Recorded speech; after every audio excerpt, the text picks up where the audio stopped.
If I call a game perfect, you cannot refute me by saying, no game is perfect because every game has flaws. This statement assumes that something can only be perfect if it is faultless, which is wrong.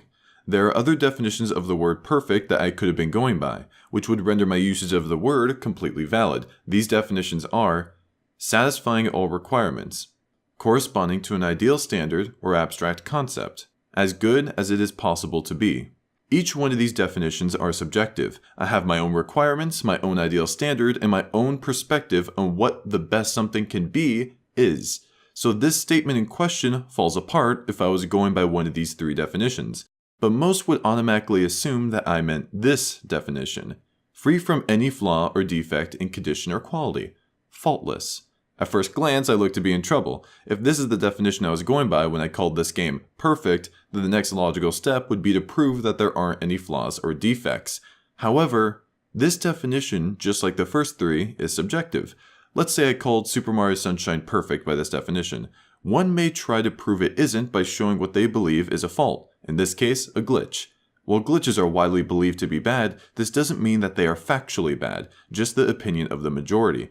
In other words, if I don't find the glitches to be faults myself, then my calling the game perfect still works, no matter how ridiculous it may seem to others. Therefore, a catch-all statement such as no game is perfect because every game has flaws can definitely crumble against every definition of the word perfect. Why is this important though? Why am I spending time clarifying this? Other than having this video serve as insurance for future arguments, it's because I want people to understand that there are very few things said and done in this world that make perfect sense and can't be argued against. Here's another. Do you say bless you when someone sneezes? If so, why? You may respond, because it's courteous. To which I respond, how? All explanations for why people did it in the past are outdated. The only thing I'll hear people say is that it's polite. But when I ask how that is, there's nothing there. I don't say bless you to others for this reason, and I'm reluctant in saying thank you when someone says it to me because in the context of me sneezing, they didn't do anything courteous for me to be thankful to them for.